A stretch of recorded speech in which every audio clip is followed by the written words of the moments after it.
What the characters and stories look like in this kind of setting can sometimes feel unfamiliar to people when they're getting started. But in my experience, it doesn't take much once you start to see it to get into the vibe. To give some sense of this, I asked my brother to record a play session that he conducted with friends. I should warn everyone this session does include the use of generative AI, although we don't use generative AI directly in the manual or the adventures. If players want to use it, they can, and these players chose to.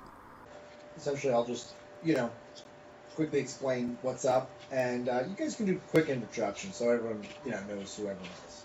Cool. You guys can see on Roll20, where you are. You guys are in a spaceship. Specifically, if you guys want, this can be like a rental spaceship, or does one of you want to say this is your spaceship? Well, I'm a seasoned spaceship mechanic.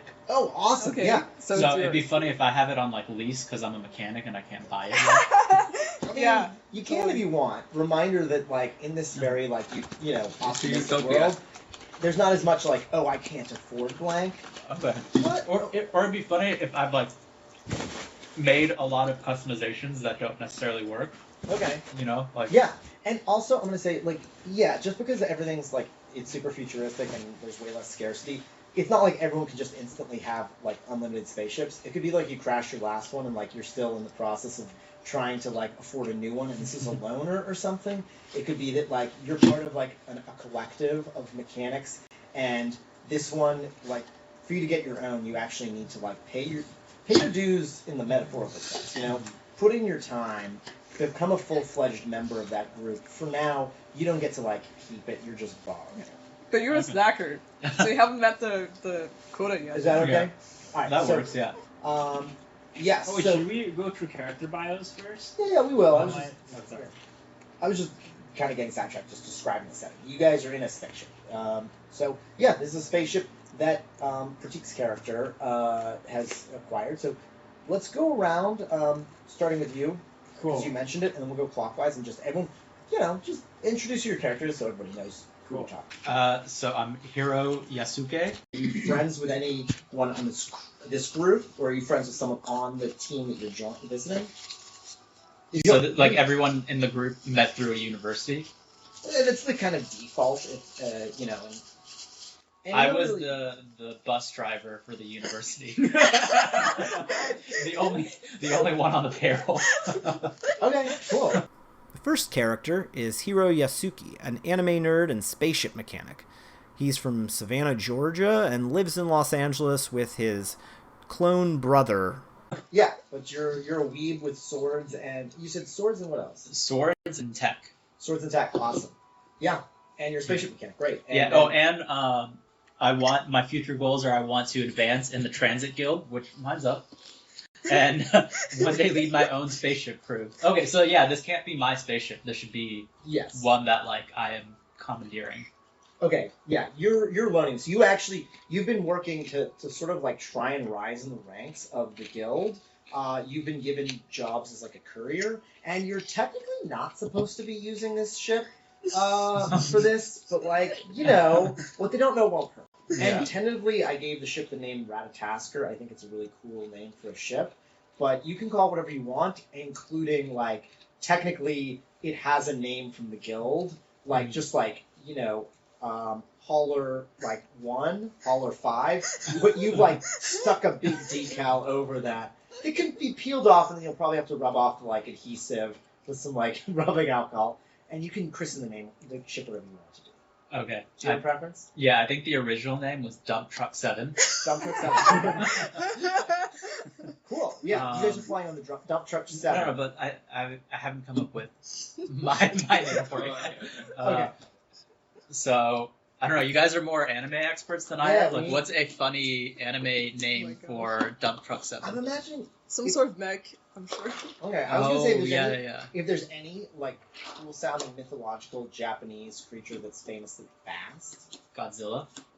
Yeah, I guess. I feel like something a little more obscure. Also, Godzilla's not famous for his speed. That's true. Size. But it's It's a dump truck. yeah, it's a dump truck. Yeah, but you refuse to. The way I envision it is, you're not going to admit that this is a slow, plodding thing. And here's the thing: it can go fast if you're willing to really like punch it, and that might not be great for the drive system. But you're a mechanic, you'll get it working again. And yeah, you'll come up with a good name for dump truck. Can we call it the Gyarados water spout? The Gyarados water spout? Yeah, Oh, when the Gyarados is attached. okay. Alright. Yeah. Wait, what's the Pal World version of Gyarados?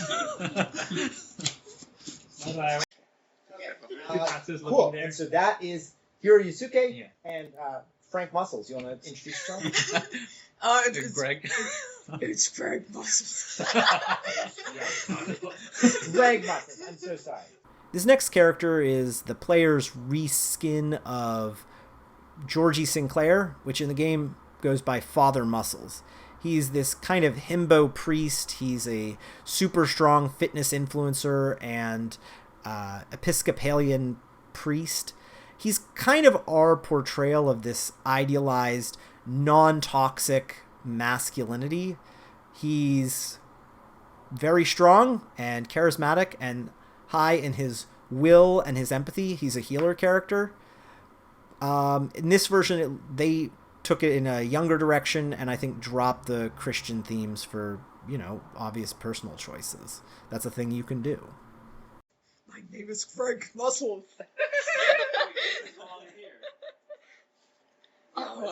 I'm Who's friends with. Oh, because my screen got closed. One second, sorry. Probably timed out.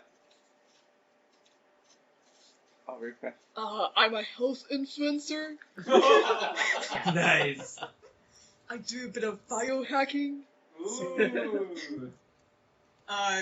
Yeah. So this guy is a biohacker, but like a cracked version of it for this universe.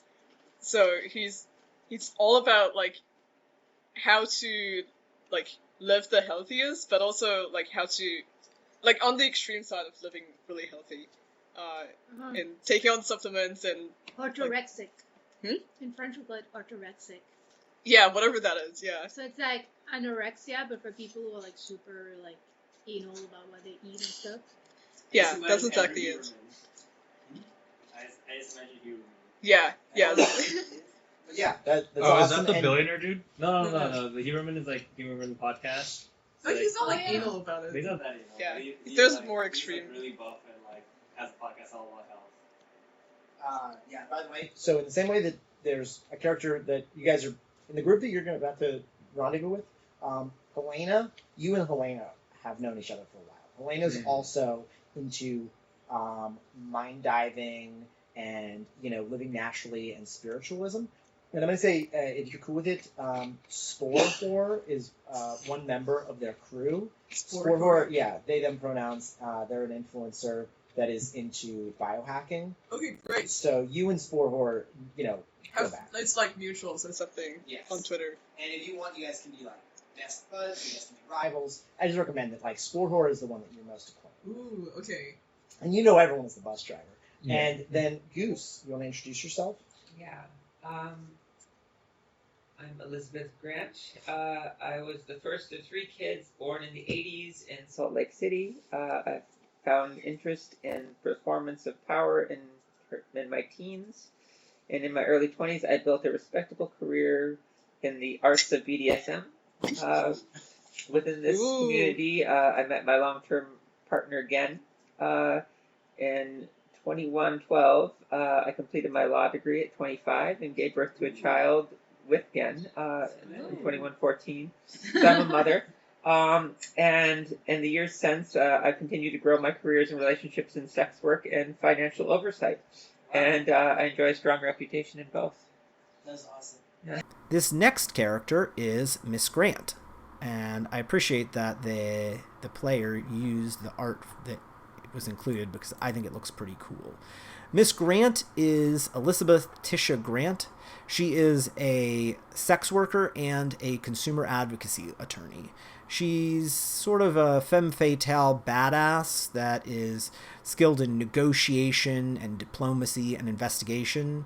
She can be ruthlessly intimidating or incredibly charming and alluring. And also gets to fight with a whip, which I think is kind of cool. Yeah, I'll suggest, FYI, so Helena, who you're friends with, Helena, she's into poly and like kink stuff, so you might have familiarity with Helena. And also, just to round it out, Nightshade is the leader of this team. I can say you and Nightshade have known each other a while. You guys are good friends. Background. Thanos the Farmer is an enigmatic figure who defies convention. Born into a lineage of traditional farmers, he inherited the land, sprawling expanse of fertile soil and ancient orchards. But Thanos was never content with merely tiling the earth and reaping crops. His vision extended beyond the horizon, into the realms of imagination and technology. This last character appears to be something that the player made up entirely. I have no idea where they got this idea for Farmer Thanos. I think he's kind of a cult leader, like a benign cult leader. But, I love it. It's a great example of how this game lets players just sort of make whatever they want. And if this is what they wanted to make, good for them. FYI, this looks like this bio might take a couple minutes to read. Okay, Is everyone let's okay suggest with a that? bit. Does everyone want to read the whole bio? I honestly don't want to read the Okay. whole thing, but But the point is, he has a cult of wholesome art, and pretty much where he brings the brightest minds in AR, VR, spatial computing, and metaverse together.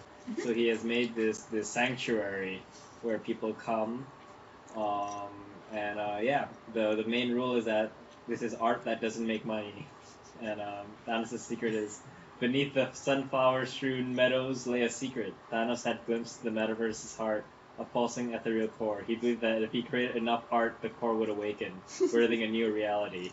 A reality where pixels merge with souls, and boundaries between worlds dissolved.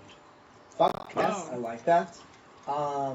And just like a bit of context that might be relevant to you is one of the things that exists in this world is not only are there various ways to essentially connect with cyberspace through a variety of brain-machine interfaces. There's also technology for connecting between minds, a la Inception.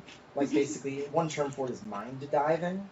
One of the characters on the crew, she's a I forget the name, the Portland Mind Divers. It's like a club for people who are interested in that. And it sometimes intersects with people who are into various spiritual practices or recreational drug use. There's a lot of interesting things you can do with the ability to mind dive, otherwise known as skidooing.